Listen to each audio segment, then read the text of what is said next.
All right, it's time to set up the layout of our website. We're going to use a Dreamweaver template like we did in the one for Texas because that makes it easy for us to create it once, update it in one place, and then everything on the everything on the website gets updated on its own.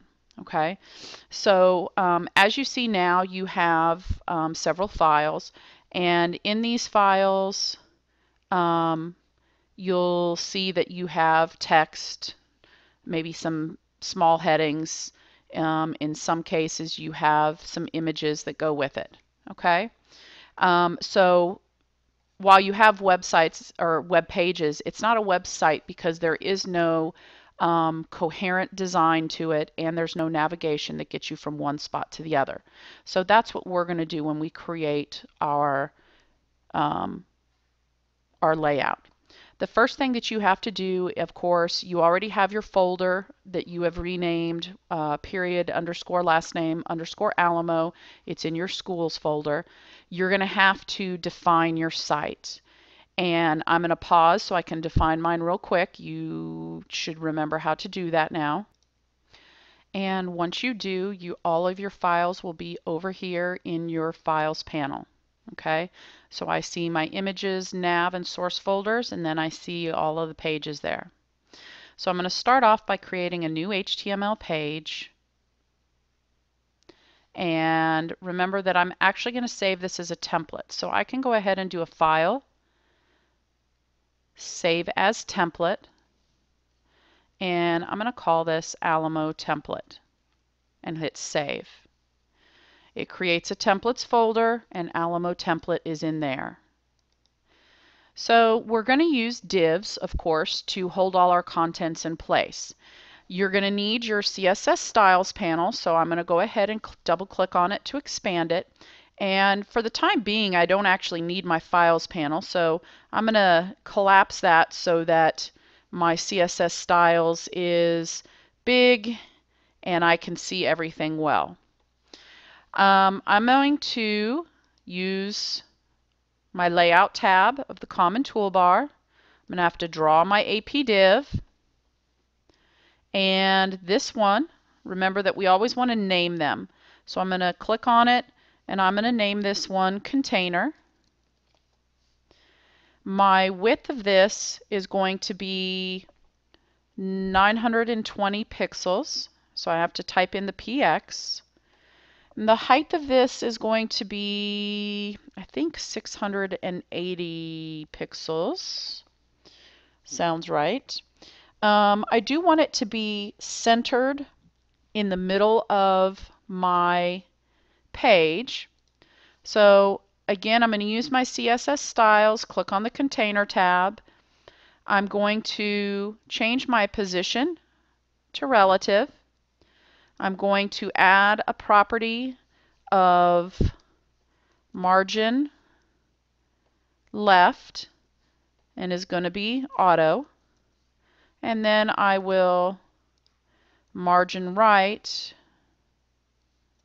is also going to be auto. Okay, and if I zoom out on this a little bit, you can see the left and the right margin there. Okay, I'm going to go back to 100%. My left, because of course I'm doing auto, I'm going to delete that property. Top, I want everything to be 10 pixel. Actually, no, this one is going to be 0 pixels from the top. Okay, so it's butt up all the way against the top. And I'm also going to give this a background color, but I'm going to do that later. Okay, now I'm going to need to go to split view because this is where I'm going to have to, as I create 2 more divs, actually 3 more divs, they're going to have to be inside that one. Okay, so I just put a couple of spaces between the opening and the closing div tag. Okay, all right, so I'm going to draw AP div. I'm going to draw my header one. And of course, I want to go up here and name it header. And header is not a magical word. It's just something that I associate with the banner. You could name it banner. You could name it top. Any of those are acceptable. The width of this one is going to be 900 pixels by 150 pixels. And it should have the background color, the same background color as what the table had. So that's going to be 999933. Oops, I forgot to put in the pound sign first. 999933. There we go. Before I do anything else, I'm going to go into the code and I'm going to drag that inside the container. Okay. My left is going to be 10, top 10, because I do want a 10 pixel buffer around it. And I'm going to change the position to relative. Now, at this point, I'm actually going to use my Files panel because I'm going to insert my alamo banner.jpg file. So I'm going to drag that in there. Remember that the alternate text needs to have a description of what it says, and it's the alamo. So it's going in there. And we can see that the code for the image is inside the header div right there. Okay? So that one is going correctly. Now I'll need to draw another div. This one is going to be where the nav goes. So I'm just going to draw it over here on the left. I'm going to call this nav. Oops, that didn't type nav. NAV. There we go. And if you'll remember, we made this a specific size as well. It is 200 pixels wide, 500 pixels high. It too has that same background color, 999933. Okay. If I come over here to my CSS styles, I can modify it a little bit more. Okay. So I'm going to do left is going to be 10 pixels. Oops. And you notice how it went outside the container div, and that's because I have not yet moved it inside the container div. There we go. Now it should pop in there. Yep. And top, actually let me change this to relative first. Top, if I type in 10, it's got a little overlap. Okay. So I'm actually going to type in 20, and that leaves 10 pixels of space between there, and that's because 10 and 10. Okay. Now, I am going to click inside this nav div. You can see my cursor right here. It's right here too. Okay. This is important. What we're going to do is we are going to insert HTML. A couple places you can do it. If you go to your Common tab on your toolbar, you can, whoops, it's right here with the images, choose Fireworks HTML. You can also go to your Insert menu, Image Objects, Fireworks HTML. Now, we're not actually inserting images. We're inserting the HTML that we created. Okay? So I'm going to choose that. I'm going to hit Browse, and it's what we want to put in is the HTML that was created for this Alamo nav. And I'm going to click Open and OK, and it should put in our navigation. And if you were to click on it, you would notice that these are all individual images. Okay? If you look strictly at the code view, you'll notice all of the code that was necessary to put that in, a whole lot. Aren't you glad I didn't make you type it? And when we publish it, it's going to be a working navigation. Okay, so I'm back in my split view. If I look down here at the bottom, there is right here that last closing div tag. That is right here closing the container for me.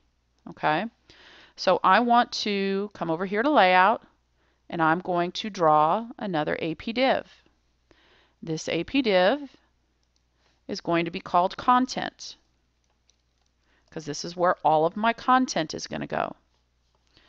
Before I do anything else, whoops, I'm going to drag it to right before, sorry, I'm having trouble with my mouse, right before where it closed. Okay, so with the content div, we need to change the size and stuff. The height of this is going to have the same height as this div, which is going to be 500 pixels. We actually want the position of this one to be absolute. Notice how it moves over here. Okay. Now, with this, then, obviously, if it's absolute, then 10 pixels on the left isn't going to be enough. It's going to have to be 10 plus the width of this, which is 200, plus 10 more pixels of border. So that means 220, I think. There we go. And then top, instead of it being up here at 20, we have 150, which is the height of the banner, plus 10, so that's 170. There we go. And the height, or sorry, the width of this is going to be 670. Now, you'll see that it looks like it's a little bit off, but if you remember from Texas, when we put in padding, and I've already forgotten how much padding, I think 5 pixels. Let me try 10 pixels. There. The padding actually expands the amount of space. So here we have it lining up perfectly. Okay.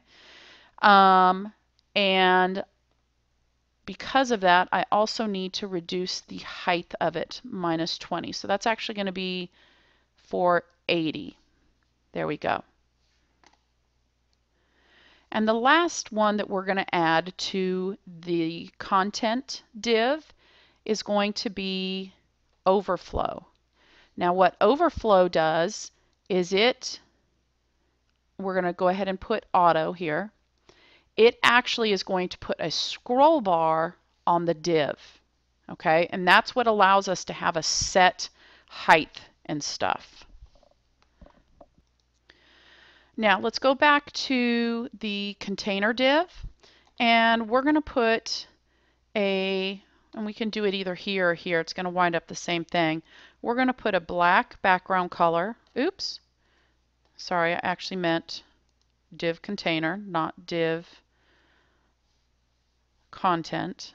Div container, a background color of black, which also then means that we need to add to div content a background color of white. There we go. That way there is a black border that helping us frame all our divs. And then last, on page properties, we're going to give a background color to our page, and it's going to be $999966. Hit apply, and it's a slightly different shade of that army green that is in our banners. So this is going to be the layout that we are using. I'm going to go ahead and hit Command S to save and click OK, and then go on to the next video.